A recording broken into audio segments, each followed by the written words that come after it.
Even at age 10 or 12, Ayanna Howard had a reputation as the brainy girl.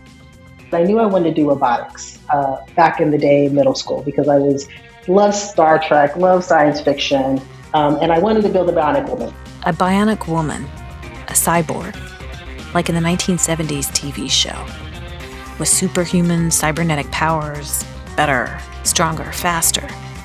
And that kind of described Howard, too, at least academically. Most girls wanted to be Jamie Summers, who could run 60 miles an hour and crush tennis balls with one hand. Howard wanted to be the scientist in the white lab coat. I grew up in public education, public school system. I was a smart kid. The football players were like, hey, can you help me with the math? My identity, I already had a label. I was a smart one, and everyone knew I was going to be smart somewhere and go off and do great things. True to everyone's expectations, she went to college. But when she got there, something happened to that single-minded confidence she had developed back home in her integrated school in California. I always saw myself as a roboticist, and I didn't realize that this was something that was different or an anomaly. I'm at the intersection of being a female and a Black female in engineering. Did not know it was an anomaly until I did go into my undergrad education and was basically smacked in the face about, oh yeah, you don't belong. Ayanna Howard is now the Dean of Engineering at The Ohio State University, a professor, accomplished roboticist, an engineer who worked at NASA. She belonged. In this episode, we will talk to 3 leaders at The Ohio State University about overcoming the persistent cultural problems that tell some college students, potential students, and even faculty members that they don't belong. This is the Ohio State University Inspire podcast. I'm Robin Chenoweth. Carol Del Grasso is our audio engineer. The numbers don't lie. At elite colleges and flagship universities across the country, from Harvard to Johns Hopkins, from Ohio State to University of Virginia, the rates of enrollment for minoritized students lag well behind their white counterparts. A fair measure for where we should be, experts say, exists in the population itself. 15% of college-age Americans are Black, yet on average, only 5.7% of undergraduate students enrolled on main campuses of Big Ten universities are Black. Nationwide, the number of Black and Latinx students earning certain degrees has increased, but most aren't making it into 4-year programs, particularly the selective ones. Black undergraduates are less likely than members of any other racial or ethnic group to attend selective institutions, says a 2020 report by the American Council on Education.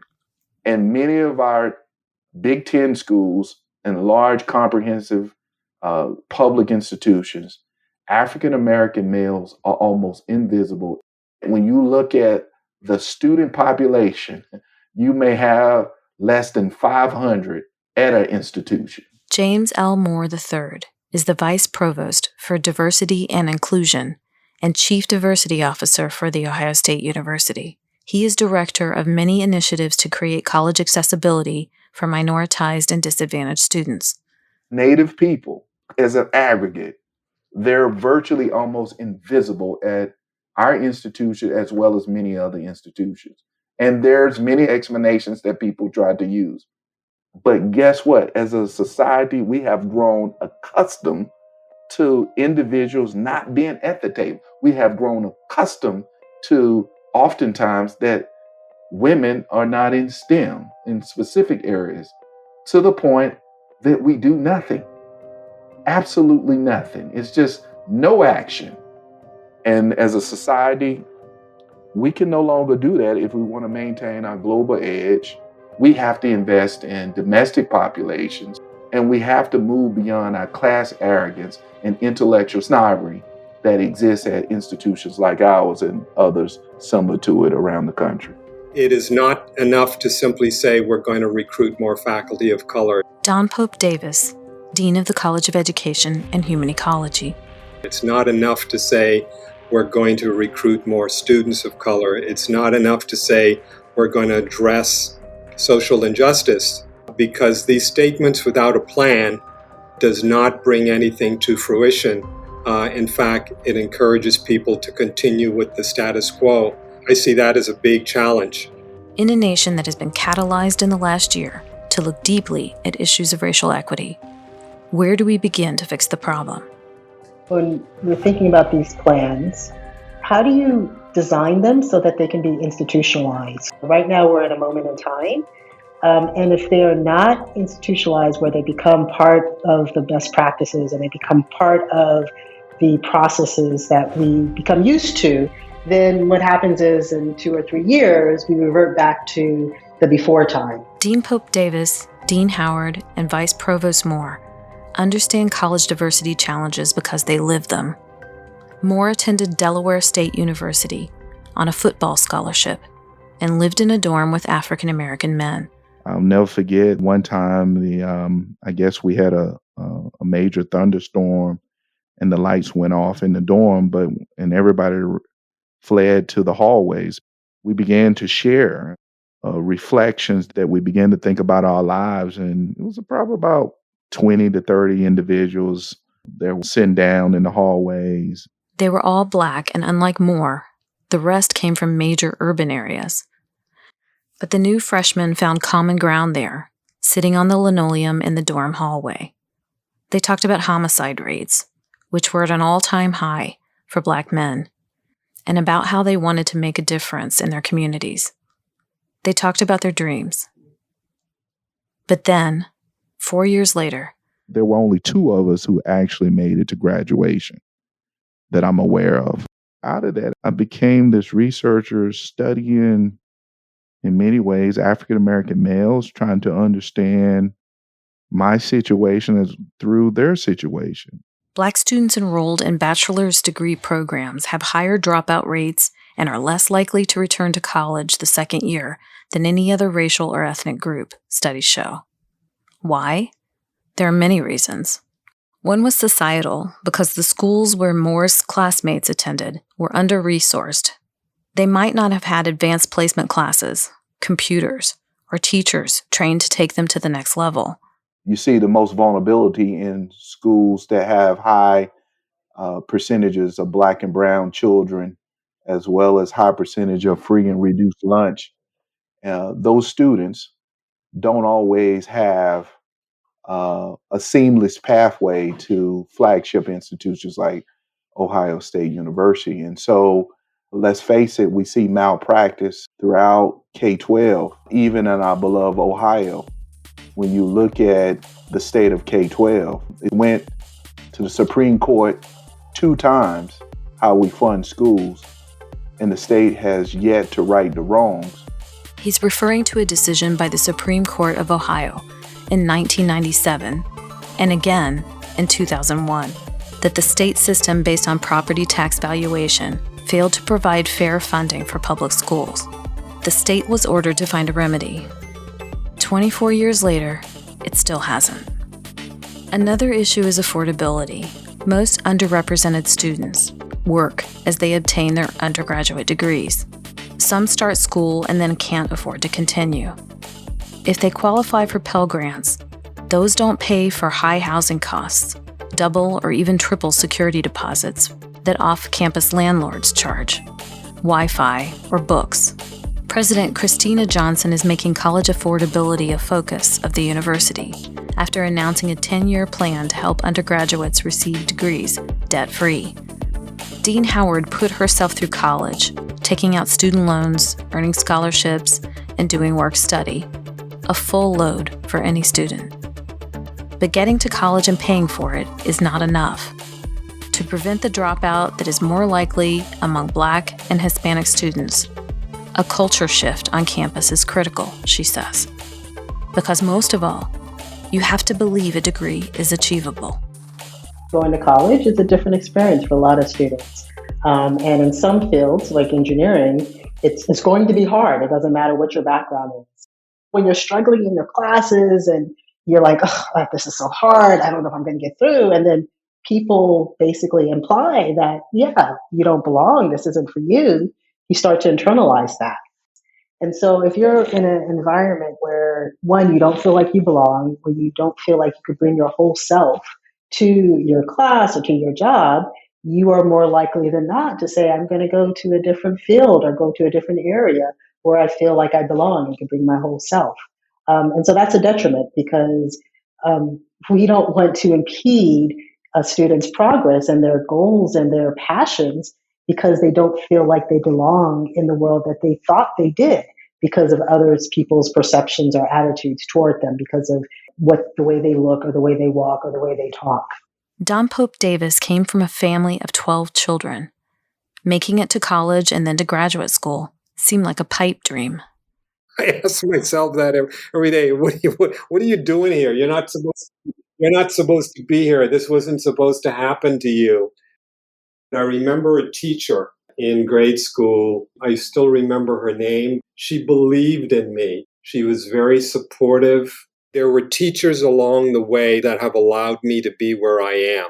Whenever I was doing my undergrad, master's, doctorate, and even when I became a faculty member, there was always someone who said, you can do this. You need to do more than this. You have the ability.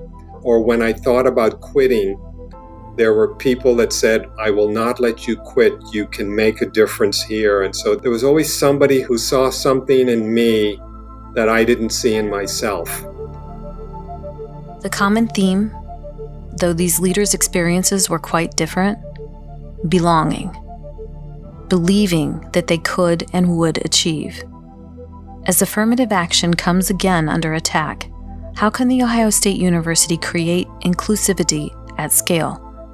How can we make an investment into a more meaningful educational experience for all students, providing everyone the rich perspectives that diverse students and faculty bring to the table? Because to solve the really intractable problems facing the world today, diversity of thought, diversity of solutions are key. First and foremost, it starts with leadership, courageous leadership.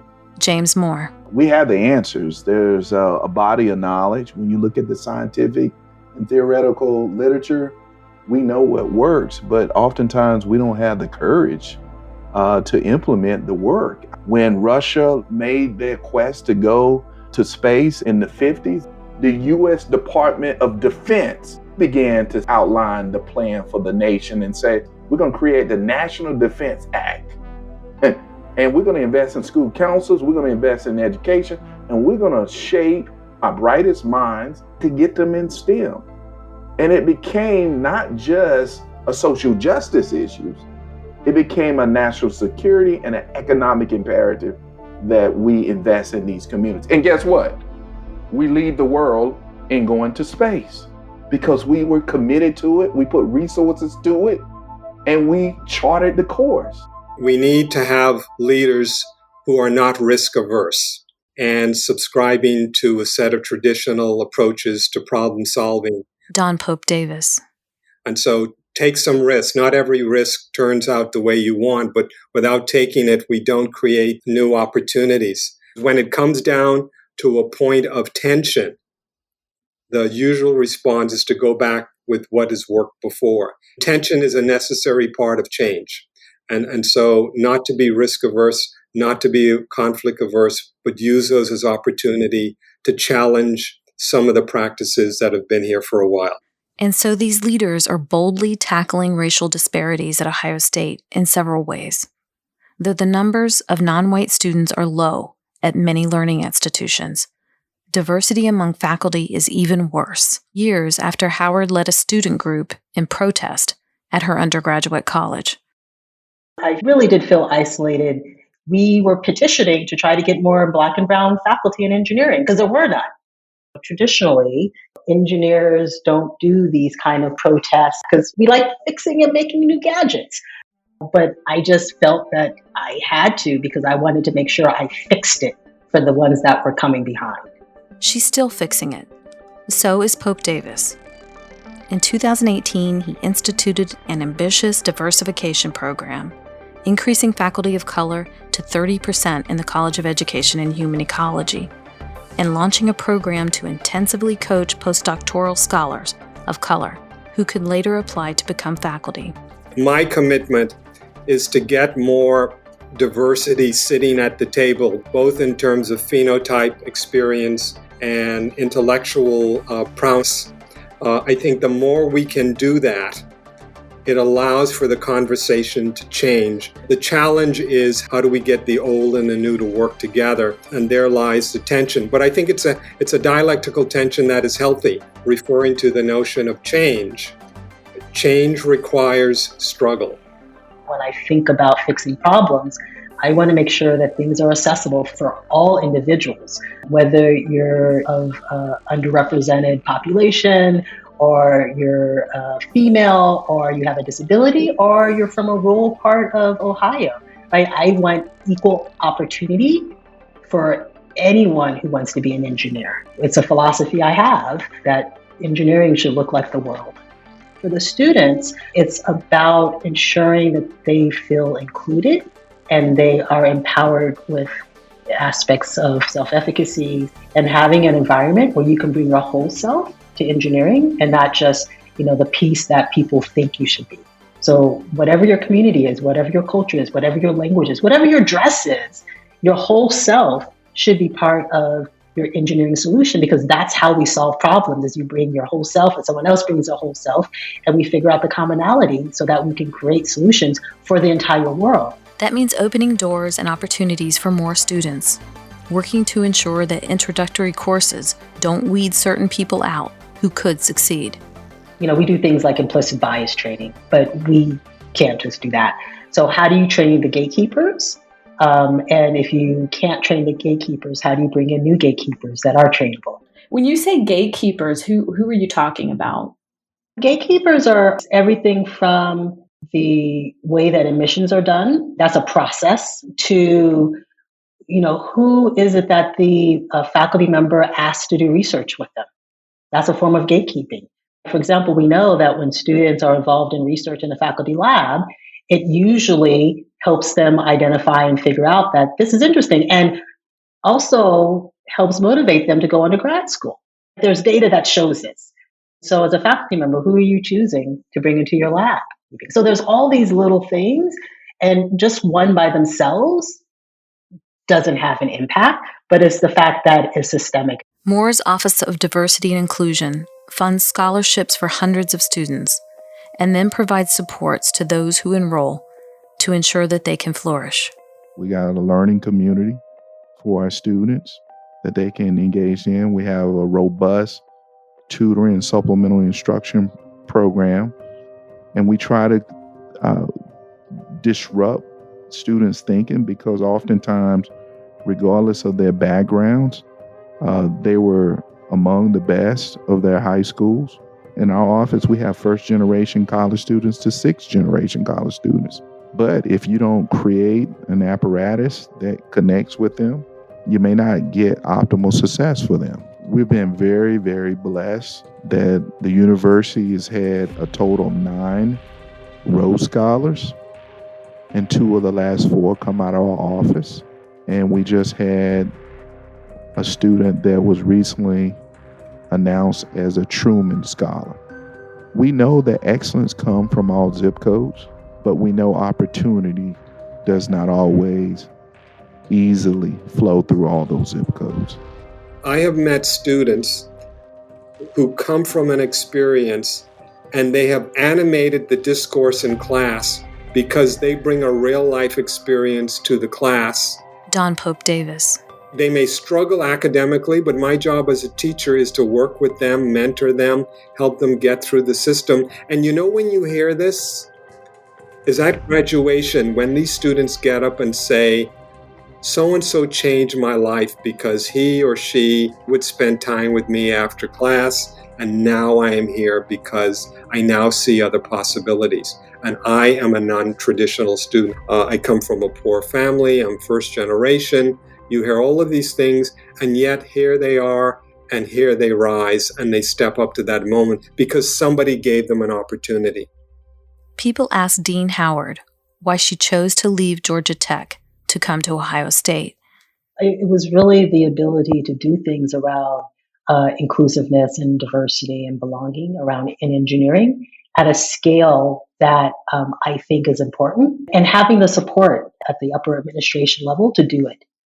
That's what was exciting, because all these things, doing it at scale and having direct support, that's a win-win. Like, you don't get those type of opportunities too often. Howard served on Ohio State's search committee that chose the university's new provost, Dr. Melissa Gilliam, a pediatrician and researcher from University of Chicago. She self-identifies as a Black woman. And I think with that, she has also navigated this world where she's been the first in a lot of spaces.